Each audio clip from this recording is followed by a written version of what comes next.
apabila kita melihat situasi saat ini yang sering dirasakan anak milenial ataupun Gen Z yang cenderung memiliki diri yang tidak stabil atau pelin-pelan, Ustadz.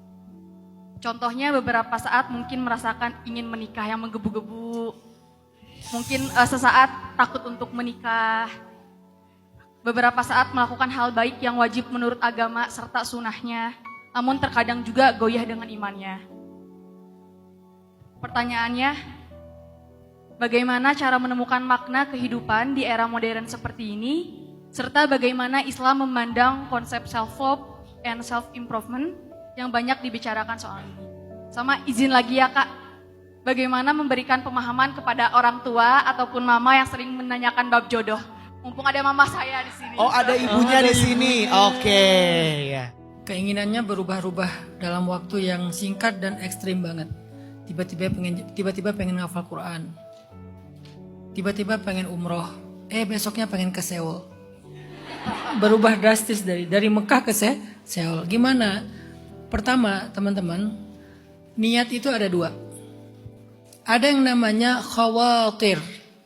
Khawatir, bahasa Arab yang jadi bahasa Indonesia, kuatir. Aslinya khawatir. Kha dan to. Cuman kan kita susah bilang kha ya. Apalagi to, jadilah kuatir. Walaupun maknanya beda. Apa itu khawatir? Dalam bahasa Arab, khawatir itu artinya niat yang berubah-ubah. Pengen ini, besok pengen itu, lusa pengen apa lagi, lusa pengen apa lagi. Banyak banget keinginannya dan berubah-ubah, gak pernah netep. Itu namanya khawatir. Itu gak jadi pahala. Sedangkan niat yang jadi pahala namanya azam. Jadi ada kata azam. Fa'idha azamta. Kalau kamu sudah berazam, apa itu azam? Niat yang kuat. Pengen jadi hafiz. Mulai deh merintis ngafal Al-Ikhlas dulu, Al-Falaq, An-Nas, Al-Kafirun. Walaupun Al-Kafirun ujungnya agak bingung nih. Muter aja la abdu mata abdun wala antum abidun nama abud wala ana abidun ma'abudtum wala antum abidun nama abud wala ana abidun ma'abudtum wala antum abidun nama abud wala ana abid. Muter aja di situ. Kalau ternyata dia meninggalnya pas dia baru selesai juz amma, juz 30, tapi dia berazamnya 30 juz, maka pahalanya menghafal 30 juz. Karena kenapa? Innamal a'malu binniat. Tapi niat yang mana? Niat yang azam, bukan niat yang khawatir.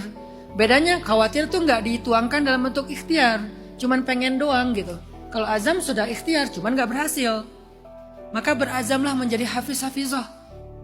Dengan syarat belajar mulai ngafal pelan-pelan. Nggak tahu nanti jadinya selesai atau enggak. Pokoknya serius aja dulu ngafal semampu kita kan ya. Tapi jadinya pas meninggal dapat 1 juz, dapat 2 juz, dapat 3 juz, 30 juz.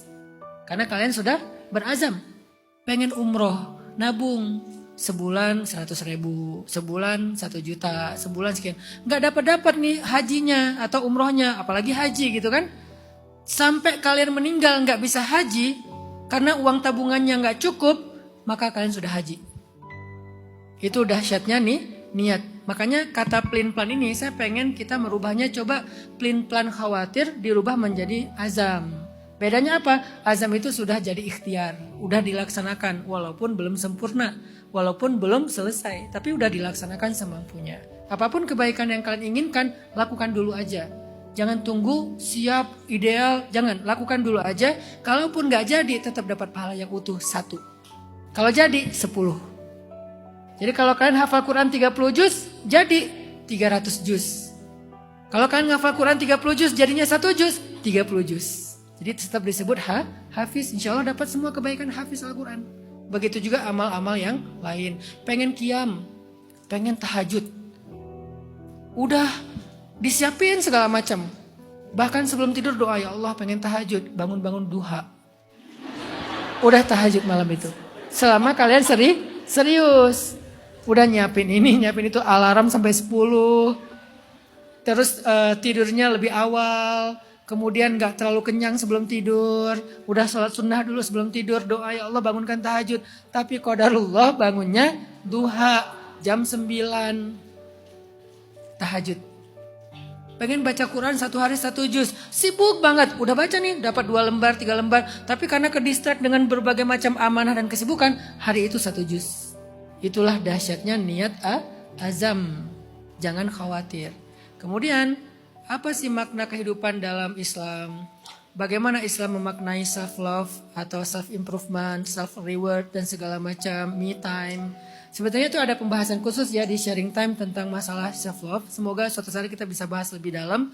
Tapi ringkasnya adalah semua itu ada haknya. Setiap persendian kita ada haknya. Sampai Nabi mengatakan setiap persendian manusia itu ada hak sedekah. Jadi kita harus memberikan haknya masing-masing. Sedekahnya tangan kita apa, sedekahnya pikiran kita apa, sedekahnya mata kita apa, semuanya ada haknya. Baik dalam bentuk amal soleh maupun dalam bentuk reward, kayak istirahatnya. Waja'alnal laila libasa. Kami jadikan malam itu sebagai pakaian. Arti pakaian itu rehat. Ya ayyuhal muzammil, ya ayyuhal muddathir. Itu kan bab-bab self love, self reward, me time. Apalagi nanti self improvement. Nanti Al-Quran mengajarkan kepada kita bagaimana cara kita untuk meningkatkan kapasitas diri kita, meningkatkan value diri kita. Itu ada banyak sekali pembahasan tentang itu. Tapi singkatnya adalah Islam menghargai hak setiap segala sesuatu. Hak orang lain, hak keluarga, hak diri kita, bahkan hak orang yang kita benci sekalipun atau musuh kita sekalipun. Apa hak dia? Adil. وَلَا يَجْرِمَنَّكُمْ شَنَآنُ قَوْمٍ عَلَىٰ أَلَّا تَعْدِلُوا. Jangan gara-gara kalian benci sama satu kaum maka kalian berlaku tidak adil kepada mereka. Itu hak mereka, apalagi diri kita sangat dihargai oleh Islam. Bagaimana cara menjawab orang tua yang suka nanya jodoh kapan nikah? Setelah punya anak, setelah menikah kapan punya anak? Setelah punya anak kok nggak mirip sama kamu? Ada aja pertanyaan. Saya gampangnya anggap pertanyaan itu sebagai doa. Begitu ditanya, alhamdulillah didoain. Makin sering ditanya, makin sering didoain. Dan jangan terlalu hard feeling. Ketika nanya kayak gitu, nggak selalu maksudnya nuntut, nggak selalu maksudnya itu marah, nggak selalu maksudnya membandingkan. Kadang maksudnya khawatir, saking sayang, jadi nanya. Sama kayak saya ke anak misalnya. Udah makan kak gitu. Karena saya pengen, biasanya kan kalau bapak tuh nanyanya makan ya. Udah makan, uangnya cukup. Kan gitu kan pertanyaan-pertanyaan bapak-bapak lah ya. Itu tuh bukan karena saya pengen mengaudit dia. Ketika saya tanya uangnya cukup kak, bukan mau audit. Bukan saya mau dapat laporan uang kemarin gimana laporannya. Bukan, khawatir aja. Jangan-jangan dia diam-diam uangnya gak cukup. Jangan-jangan dia belum makan. Jangan-jangan ini. Jadi coba lihat dari POV orang tua. Karena saya juga orang tua, sering banget orang tua itu agak bawel karena khawatir, karena sayang. Tapi orang tua juga harus mengerti. Jangan sampai kita terlalu sayang bikin anak kita gak nyaman. Dua-duanya harus saling sama-sama saling mengerti. Tapi dari POV anak, lihat itu sebagai kasih sayang. Lihat itu sebagai doa. Insya Allah gak akan jadi baper karena itu. Allahu a'lam.